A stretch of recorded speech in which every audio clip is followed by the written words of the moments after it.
우리가 살아가면서 태어날 때 시작한 이 삶들이 죽을 때까지 떠나지 않는 것이 있다면 염려와 불안일 겁니다. 염려와 이 불안, 더 나아가서는 걱정은 모든 인류의 공인된 감정이라고 저는 생각합니다. 영국 옥스포드 대학에서 웃음에 관한 연구를 했답니다. 어린 아이들이 하루에 몇 번을 우는가 봤더니 약 4,000번에서 5,000번을 우는다고 합니다. 근데 나이가 들수록 웃음의 횟수가 점점 늘어들고 여기 앉아 계신 60대 이상 되신 분들은 하루에 몇 번 웃는가를 한번 체크해 보시기 바랍니다. 많이 웃으면 15번, 적게는 10번 정도 하루 웃는다고 합니다. 왜 이렇게 나이가 들어가면 들어갈수록 웃음이 사라지게 될까? 그것이 바로 염려와 걱정과 근심이 있다 보니 고민이 많기 때문에 웃음이 없다는 겁니다. 인사를 나눌 때 옆 사람을 보면 그것이 억지가 됐든 자연스럽게 됐든 웃음이 있다는 것에 저는 감사를 해요. 유일하게 설교하기 전에 웃을 수 있는 시간이 인사하는 시간이라 설교 시간에 웃는 분 계시니까 없지 않습니까? 다들 심각하게 오늘도 목사님이 무슨 말씀을 가지고 나를 괴롭힐까 하는 이런 생각이 드는 것이 아닐까. 저는 그 생각을만 갖습니다. 괴롭히려고 저는 설교를 하는 것이 아니라 은혜를 베풀기 위한 이 설교인데 들으면서 부담이 되고 괴로움이 된다면 제가 설교를 준비할 때 기도하는 기도가 빗나가는 이런 일이 보여질 것 같아요. 웃음 좋습니다, 여러분. 많이 웃으셔야 합니다. 왜냐하면 웃음에 필요한 근육들이 사라지고 있다는 얘기. 그러다 보니까 표정이 딱딱해지고 성품마저 굳어지고 심지어는 재미없는 사람. 그래서 사람들이 아재 개그라는 것을 만들어가지고 웃기지도 않는 얘기를 갖다가 하니까 사람들은 더 얼굴이 굳어지는 모습을 보게 되죠. 많이 웃으십시오. 제가 여기서 웃으라 한다고 또 웃겠습니까?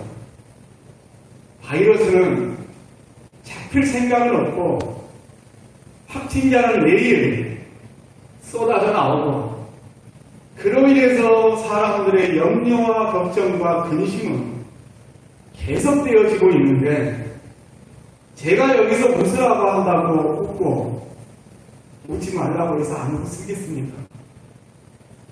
그래서 저는 TV를 볼 때마다 웃는 프로그램을 많이 봅니다. 어떻게 하든지 간에 강단에 올라가가지고 딱딱한 그런 표정이 아니라 그래도 좀 부드러운 미소를 지으면서 메시지를 한번 전해보자. 그러해도 우리 불편한 메시지에 얼굴까지 굳어지면 우리 교우들이 오늘도 별 은혜 없이 돌아가는 그 얼굴이 그려질 때가 많아서 그렇습니다. 왜 일이 힘들고 어려움에도 불구하고 예수님께서 오늘 말씀에 염려하지도 말고 근심하지도 말고 걱정하지도 말고 그것이 바로 먹을 것, 입을 것, 다 쓸 것을 가지고 말씀하고 있잖아요. 이렇게 힘들 때 우리는 한번 어디를 한번 쳐다보는 것이 은혜가 될까요? 저는 그것은 광야 40년 우리가 한번 이 시간 한번 여러분의 마음들 속에, 머릿속에 한번 그려보시고 생각해 봤으면 좋겠습니다. 이스라엘 백성들이 출애굽을 해서 40년 동안 광야에서 그들은 어떤 삶을 살았을까요? 우리가 한 번도 겪어보지 못한 지금 이 바이러스는 1년 6개월 이 정도 지나가고 있는데 40여 년이라는 세월을 광야에서 보냈을 때 이스라엘 백성들은 어떻게 했을까? 하나님께서는 그 백성들에게 날마다 일용할 양식을 내려주셨습니다. 새벽마다 그 양식을 거두러 갔을 때 많이 거둔 자도 있었고 적게 거둔 자도 있었습니다. 그런데 많이 거둔 자도 적게 거둔 자도 불평하지 않냐고 공평하게 나누는 모습을 우리는 보게 됩니다. 거기에 그들은 새벽마다 그 음식을 거두러 가면서 하나의 믿음을 그들은 배웠습니다. 어떤 믿음을 배웠느냐면 하나님께서는 그들에게 날마다 일용할 양식을 주신다라고 하는 그 믿음을 그들은 가졌습니다. 새벽마다 나갈 때 하나님께서 우리에게 일용할 양식을 내려놓았을 것이다라는 그 믿음을 가지고 광야에 가면 하나님께서 내려주신 그 만나를 거두어서 집에 돌아와 그들은 일용할 양식으로 먹었습니다. 그러면서 그들은 그 믿음 속에서 무엇을 깨달았느냐? 내일은 우리의 것이 아니라 하나님 것이구나. 하나님이 내일 일을 하시지 내가 내일 일을 위해서 걱정할 일은 없겠구나.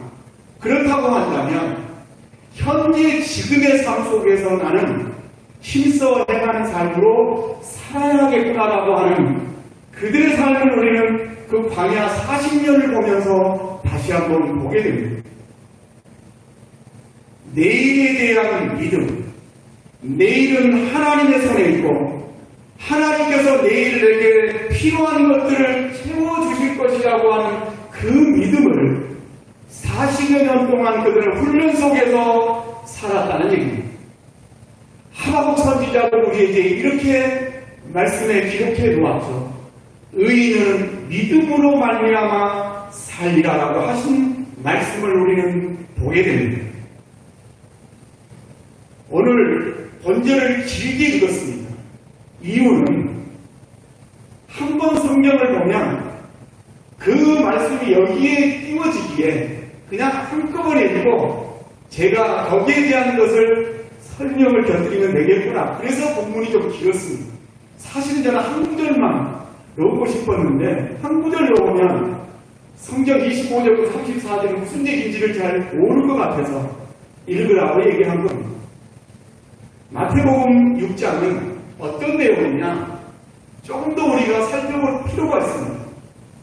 예수님께서는 산상수훈을 통해서 5장과 6장과 7장의 말씀을 주시는데 오늘 이 6장의 말씀은 바로 거짓 믿음을 가지고 살아가는 하나님의 백성들을 향하여 예수님께서 이 산상수훈을 통해서 하신 말씀이라는 얘기입니다.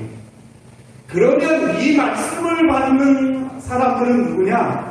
이방인들이 아니라 불신자들이 아니라 하나님을 믿고 하나님을 의지하고 하나님을 섬긴다고 하는 사람들에게 오늘 이 말씀을 주시고 계시는데 이 말씀에는 25절 말씀 시작할 때 어떻게 시작하고 있느냐?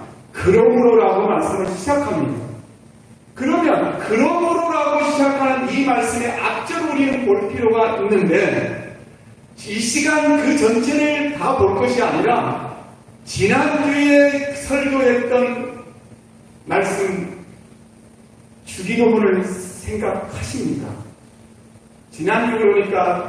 지난주 야곱에 대한 설교를 여러분이 기억하실지 모르지만 그 앞주에 주기도문을 가지고 말씀했던 것처럼 하나님의 나라 하나님의 뜻 속에 분명하게 주님이 우리에게 가르치는 기도 속에는 날마다 우리에게 일용할 양식을 주옵시고라고 라는 그 기도가 그 기도 속에 들어가 있습니다. 그럼에도 불구하고 그곳에 모인 사람들, 심지어는 제자들까지도 예수님께서 따라가기는 하는데 날마다 우리에게 일용할 양식이 어디서 나올까? 날마다 우리에게 필요한 옷이 어디서 나올까? 걱정하고 있는 그 마음속을 주님은 보시고 오늘 이 말씀을 하고 계신 겁니다. 그러므로 내가 너희에게 이르노니 목숨을 위하여 무엇을 먹을까? 무엇을 마실까? 몸을 위하여서 무엇을 입을까 염려하지 말라. 목숨이 음식보다 중하지 아니하며 몸의 의복보다 중하지 아니하냐라고 말씀하고 있습니다. 예수님께서는 여기서도 염려하지 말라고 말씀하지만 예수님께서 이제 십자가를 지시기 전에 제자들에게 다시 한번 염려하지 말라고 말씀하신 요한복음 14장 1절을 보면 너희는 마음에 근심하지 말라. 하나님을 믿으니 또 나를 믿으라고 말씀하고 계십니다. 예수님 당시나 지금 우리가 사는 시대나 공통적으로 근심하고 염려하는 것이 있다면 무엇을 먹을까? 무엇을 입을까? 무엇을 마실까에 대한 이 생존에 대한 염려가 언제나 우리에게 엄습해 온다는 얘기입니다. 당시에도 굶주리고 배고픈 사람들이 많았던 것처럼 지금도 계속해서 이 바이러스로 인해 가지고 오는 이 힘든 상황 속에서 가장 먼저 사람들에게 염려가 되는 것이 있다면 당연히 먹고 입는 것이 문제가 되겠지요. 먹고 사는 문제. 이 땅에 살아가는 사람들에게 가장 어떻게 보면 기본적인 것인데 그것을 가지고 예수님께서 오늘 말씀하시는 것이 뭐냐면 염려하지 말라고, 근심하지 말라고, 의심하지 말라고 말씀하고 계시는데 얼마만큼 또 이 시간에 내 마음속에 이 말씀이 자리 잡을 수 있는 공간이 있습니다. 28절을 계속 보시면 또 너희가 어찌 의복을 위하여 염려하냐?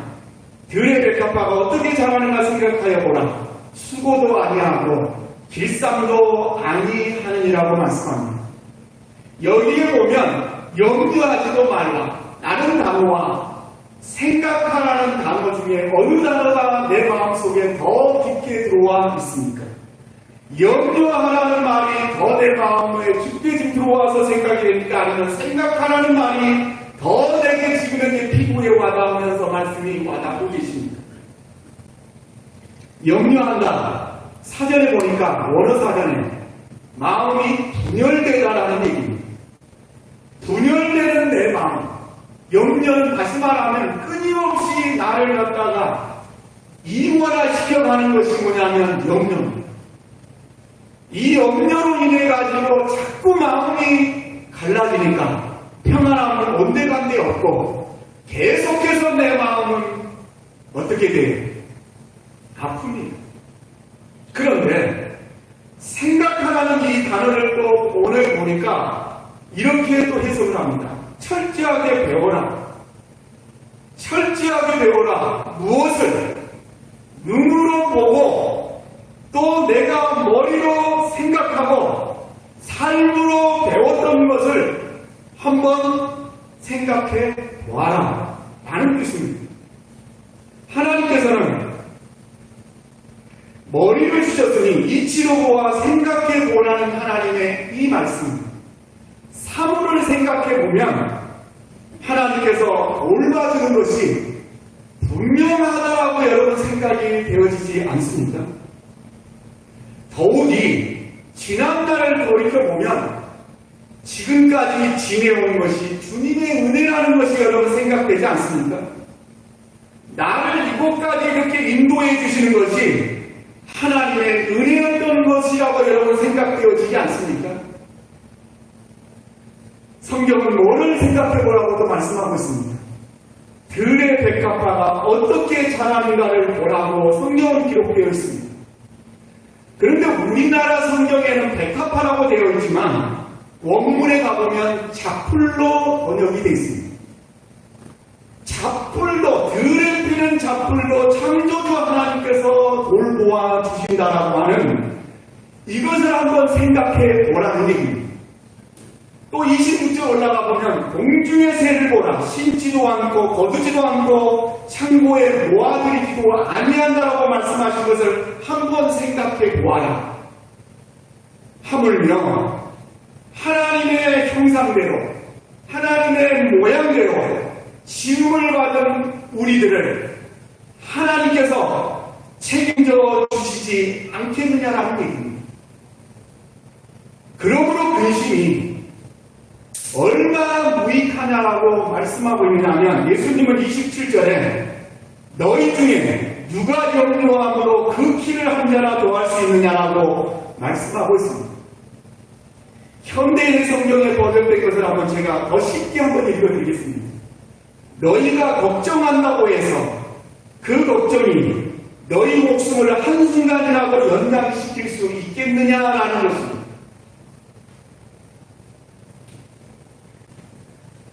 긍정의 사고의 능력이라는 책을 썼던 노먼 힐센트 필 박사가 그 책에서 쓸데없는 걱정이라고 하는 이 글을 썼습니다. 쓸데없는 걱정. 96%가 쓸데없는 걱정이라고. 단 4%만이 진짜 걱정이라고 그 노먼 필 박사가 그 책에서 기록해 놓았더라고요. 이걸 보다가 그렇구나. 4%는 바로 오늘 주님이 말씀하신 일용할 양식을 위해서 4%를 걱정한다. 라는 생각을 제가 했습니다. 근데 그런 뜻은 아니겠죠. 이 4%가 과연 뭘 걱정하는 것인지 우리가 계속해서 오늘 성경을 가지고 한번 더 살펴보려고 합니다. 그러면 여러분 언제 염려가 찾아옵니까? 염려가 찾아올 때 그때를 한번 여러분들이 생각을 더 해보십시오. 25절에 보니까 그 염려가 언제 찾아오고 있느냐면 목숨을 위하여 먹고 입은 문제라는 것이겠죠. 내 목숨의 위협을 받을 때 지금 그거 먹지 못해가지고 굶주렸을 때 내 목숨을 위하여 근심하고 염려한다는 얘기입니다. 그런데 우리가 여기서 깊게 생각해볼 문제는 뭐냐? 내 생명은 누구의 것입니까? 내 것입니까? 하나님의 것입니까? 아까 우리 함께 찬양 불렀던 곡에도 분명히 그 생명도 주의 것이라고 고백했습니다. 그 가사를 보면서 우리는 그 의미를 알고 고백을 하는지 안 그러면 그저 찬양이니까 따라서 부르고 계시는지 그건 잘 모르겠지만 내 생명이 누구의 것인가라는 것만큼은 우리가 깊게 생각해 볼 필요가 있다는 얘기입니다. 내 목숨은 하나님 것입니다. 내 생명은 하나님께 있는데 하나님께서 이 땅에 필요한 존재라고 한다면 하나님께서 그 모자라는 것을 내게 채워주시지 않겠는가라는 생각입니다. 내가 살아가는 삶 속에서 그 하나님의 내 생명을 가지고 계시는데 그 염려 부분을 채워주지 않겠느냐라는 것입니다. 그런데도 불구하고 염려가 되시죠. 내 생명이 분명히 하나님 것이라고 고백을 하지만 그래도 염려가 되어지지 않습니다. 염려를 하지 말라고 한다고 해서 염려를 안 하고 염려를 하라고 해서 염려가 되고 그러지는 않잖아요. 아이들한테 하지 말라고 하면 더 해요. 어른들한테 보지 말라고 하면 더 봅니다. 왜 그럴까요? 이게 우리의 심정입니다. 오늘 염려하지 말라 제가 자꾸 강요하면 집에 돌아가셔가지고 염려하실 겁니다. 왜냐하면 제가 너무 염려를 강조했기 때문에 생각하는 단어보다는 염려하는 단어가 나를 더 엄습해 올 겁니다. 그렇다고 한다면 염려하십시오. 염려를 하시되 내 약해진 믿음을 염려해 보십시오. 염려하는 것은 믿음이 약해졌다는 증거인데 왜 내 믿음이 약해졌을까 한번 염려해 보시라는 겁니다. 염려하게 되니까 제가 염려를 하라고 얘기하는 거예요. 그거라도 한번 염려를 해보시면 내 믿음이 어디서부터 이렇게 작아졌고 내 믿음이 어디서부터 부족함이 이렇게 찾아와서 염려가 되고 내가 왜 이동할 양식으로 인해가지고 이렇도록 내가 걱정하고 있는 것인가 한번 내 믿음을 점검해오는 염려를 하지 않은 거예요. 31절 보세요. 주님은 또 염려되는 이유를 이렇게 말씀하십니다. 오늘 있다가 내일 아궁에 던져지는 들풀도 하나님이 이렇게 입히시거든 하물며 너희일까 보냐 믿음이 적은 자라. 염려는 어디서 오느냐? 믿음이 적은 데서 오는 것이라고 주님은 말씀하시고 계속해서 예수님께서 하신 말씀이 이것은 다 이방인들이 구하는 것이라 라고 얘기합니다. 이방인은 당연히 불신자들이죠. 그런데 우리는 왜 불신자들처럼 염려하며 살아갈까? 하나님의 말씀을 분명히 듣고 있는데 하나님 앞에 우리는 기도하고 있는데 하나님 앞에 나와서 우리는 말씀을 배우고 있는데도 불구하고 왜 불신자들처럼 일용할 양식 먹을 것을 가지고 입을 것을 가지고 마실 것을 가지고 근심 염려를 할까? 마가복음 4장 19절에 가보니까 이렇게 성경은 또 기록되어 있습니다. 세상의 염려와 재물의 유혹과 기타 욕심이 들어와 말씀을 막아버림으로 인해서 내가 믿음이 성장하지 못한다라고 성경은 우리에게 기록해 놓고 있습니다.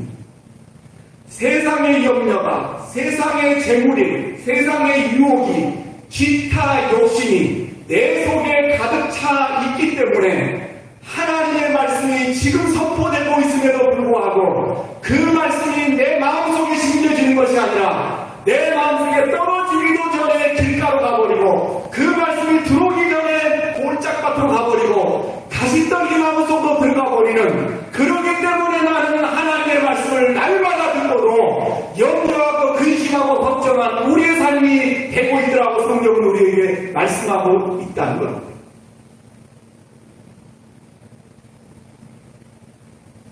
누구에게요? 제자들에게 말입니다. 제자들에게. 누구에게? 하나님을 섬긴다라고 하는 제사장들과 바리새인들과 서기관들을 향하여 예수님께서는 지금 말씀을 선포하고 계신 겁니다. 뭐라고? 믿음이 적은 자들이라.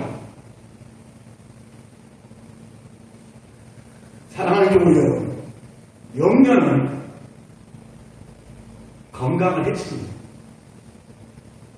잠언 15장 13절에 보시면 마음의 근심은 심령을 상하게 한다라고 기록되어 있고 17장 22절에는 심령의 근심은 뼈를 마르게 한다라고 말씀하고 있습니다.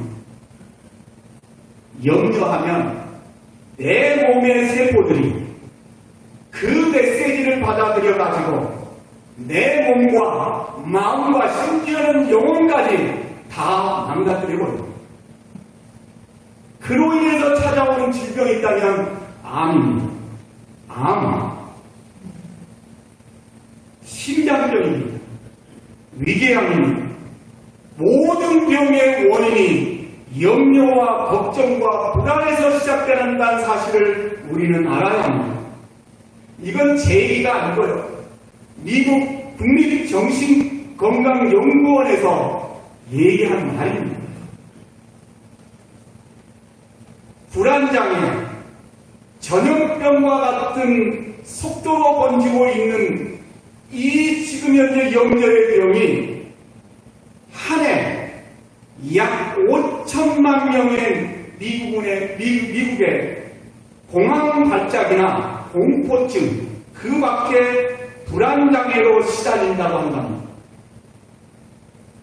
그로 인해 가지고 스트레스에 관련된 질환을 예방하려고 그 나라의 예산이 얼마나 측정이 되느냐, 약 3천억 달러가 의료비로 1년 지출된다고 한답니다. 그것도 지금은 모자라서 예산을 늘릴 판이랍니다. 행복 지수를 높이려고, 염려 지수를 낮춰보려고 이렇게 의학에서는 돈을 사용해서 일을 하려고 하는 것 같아요. 이런 말 있습니다. 100번의 근심보다 한 번 기도한 게 낫습니다. 빌립보서 4장 6절 7절에 아무것도 염려하지 말고 다만 모든 일에 기도와 간구로 너희 구할 것을 감사함으로 하나님께 아뢰라. 그리하면 모든 지각에 뛰어난 하나님의 평강이 그리스도 예수 안에 너희 마음과 생각을 지키시라고 말씀합니다. 염려하며 걱정하는 것이 아니라 생각으로 염려를 넘어서라는 얘기입니다. 염려하지 말라가 아니라 염려를 하시되 그것을 생각으로 그 염려를 뛰어넘으라는 얘기. 이것은 세상의 그 어떤 것들보다 우리의 인생의 가장 핵심적으로 자리해야 될 게 뭐냐? 예수 그리스도를 믿는 그 믿음이 내게 날마다 충만해져야 한다는 얘기. 먹고 사는 문제보다 내 믿음이 지금 현재 약해져 있는 것을 우리는 먼저 생각하고 염려하는 얘기.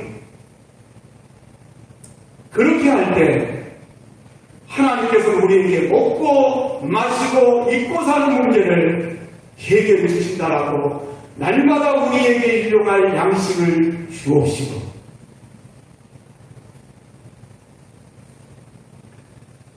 이 시간 결론의 말씀을 한 구절 더 우리가 보면 34절 말씀을 한번 보세요. 한날의 괴로움은 그날로 족하니라 말씀. 제가 나왔던, 지금 소속돼 있고 총에 세웠던 박윤선 박사님이랑 이 목사님이 이 말씀을 강조를 했던 것을 들어서 어떤 말씀인지를 압니다. 한날의 괴로움은 그날의 족하. 왜 내일까지 여러분 그 고통을 안고 가십니까? 저는 이 말씀의 결론은 유진 피터슨이라고 하는 목사님이 메시지 성경의 구절을 번역해 놓은 것을 제가 읽어드림으로써 결론을 맺겠습니다. 하나님께서 바로 지금 하고 계신 일에 온전히 집중하여 내일 있을지 없을지도 모르는 일로 동요하지 마라. 어떤 어려움이 닥쳐도 막상 그때가 되면 하나님께서 내게 감당할 힘을 주실 것이다 라고 이 유진 피터스 목사님이 이렇게 이 말씀에 대한 결론을 맺어놨더라. 내일 내게 있을지도 모를 내일을 왜 걱정하고 염려하십니까? 내가 내일 다시 내게 주어진다고 한다면 하나님께서 또다시 내가 내일 이겨낼 수 있는 그 손길을 보내주실 것이라는 얘기입니다. 그러므로 우리는 지금 현재 최선의 일은 내게 주어진 일에 힘써 하나님 앞에 드리는 것입니다. 그래서 33절에 먼저 너희는 그의 나라와 의를 구하라고 말씀하고 계시잖아요. 먼저라는 단어입니다. 먼저. 먹구름을 주신 하나님이 찬란한 태양 안 주시겠습니까? 들에 피어있는 백합화가 내일 시들어 배임 당한다 할지라도 지금 그의 삶은 활짝 피어서 사람들에게 웃음을 전해주고 있습니다. 오늘 있다가 내일 악ung 위에 던진 들풀도 하나님께서 이렇게 입으시거든 하물며 너희일까 하냐. 그러므로 아무것도 염려하지 말고 오직 모든 일의 기도와 간구로 너희 구할 것을 감사함으로 하나님께 아뢰라라는 이 말씀을 생각하시면서 염려를 하나님과 함께 가져가는 우리 교우들이 되어주시길 주의 이름으로 부탁을 드리겠습니다.